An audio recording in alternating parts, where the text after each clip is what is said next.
too much GH. Many have come and many have gone, but you are a great kankambuka ability, worth being beheld by every optical nerves. That saith the papacy. Keep watching Too Much GH, and you get the best of entertainment, the best of everything you want. My name is Ohima One. Keep watching Too Much GH. It's the best. Keep watching Too Much GH.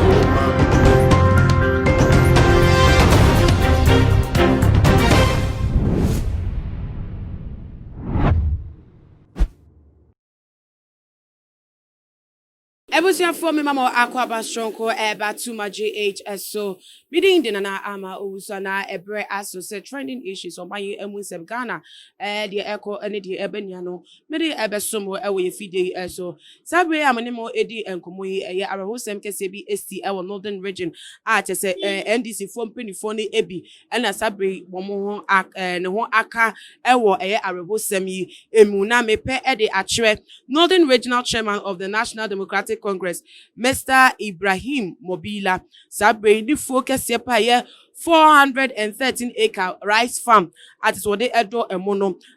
Sabre ye emu 320 dear eja ashene dreba to say went me anye who be bia to say ye nkofo a womo ewo eye tamale honum North East Gonja district Savannah region hono enye mo ebi ades womo ebenben wo emoso so asia na nkeja ejemu ni de nka ebeto efuo ni emu nia amate say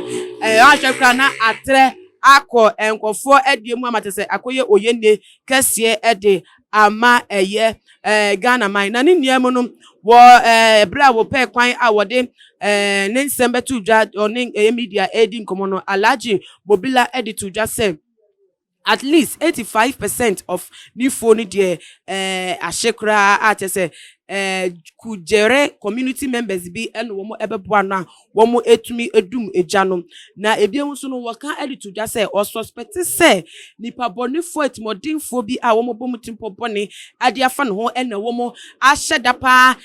susu apa fa ade a edi soja edi abeso ni eja edi atunifo no ahye ne direbe na empo no krampo no onya say ye enkofo bi keka ne say onya sa ne ntene kwa wona sum say enkofo bi abontimpo but so da fa anya na sem be enya sie wie so no wo so no de won fa mfa eya police for akachi ne ya ne kobra fa ha ye say trust statement munko ha ye hwehwemu na tese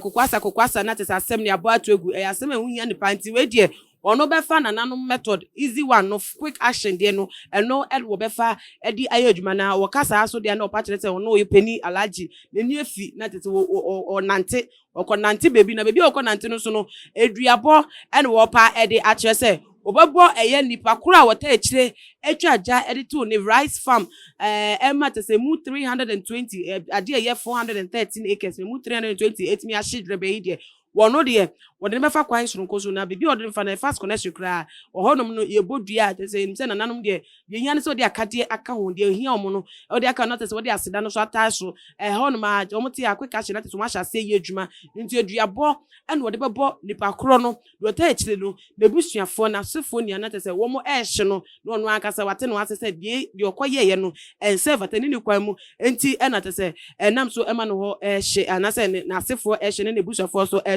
no no kra say oye ne sa kwa ne so kra pa be ma tene kra aba ntemtem e de ama no isan say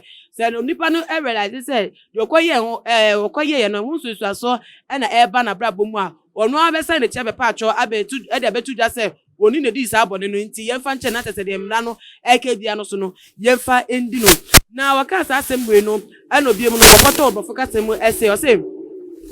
I have left the person to God who is the IGP in the world. I don't mean police IGP. I am reporting the person to God to punish him, his mother and his brothers. He said, "Atese no ene ensema waka edi efa eye eduabono eho atese wode obika so odo we janyame so na waka wasem pa odo we janyame nyame ntwa so ka odo obusua unuanom ede aka wa na atese asem kese ene wo pa ede achwe na wode nsem we ebetu Ghana for eka say na da bi o sesi aden na ekoso a sesi no enkofo die to trust them say atese wo mo emfa ho enkofo ejapade investment wo ma ye wo mu ebre wo ma bre wo ho ififre wo ma te e wo ye wo ejapade ho na tese wo sorry ebufo bi e wo ni mu na tese wo sorry ya no na de eka no na tese obi ejapade wa bre for years no de jatum na tese wa hye no ye hekra marketer ye ejatoto mu tese na sente ma be ye nsempia ekoso wo mai mu no sesi ade de abeto ja e wo mu ne se enkofo ko bi en wo ma bo mu timpo a wo mu di sa abone sem nti se ni petimi esi na adwumu pi se obi bre wa bre no obi twa so ka just because the efu obi a na no eni kwan mu esa na ni ne mu no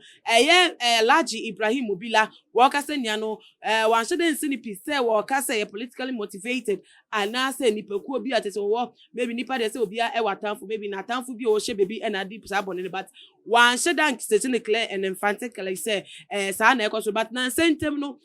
with demonstrations ahodo a akoso na quite say ne nsem kekaye mu no betima ba se ebi mu so ebuefo na se ebi mu ebu anyo so a wo mepe ho kwan se nko wo mekire ne nyansa e dey afa no nti betima ba se se nipeku ana se nipeku a wo ka se osusu se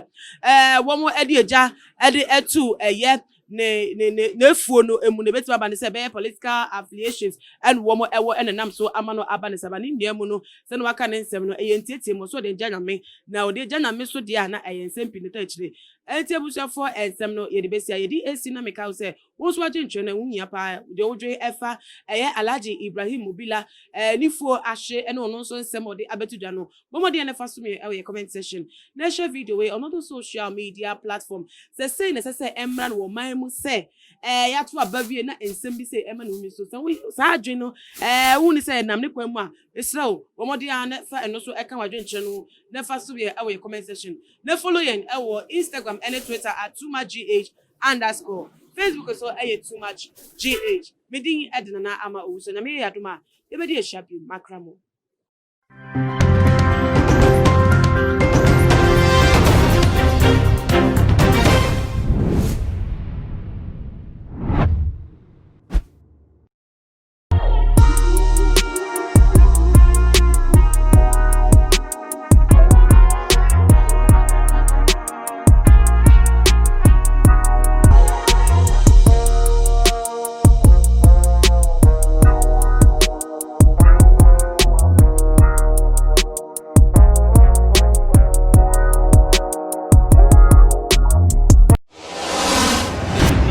The major prophet kum chacha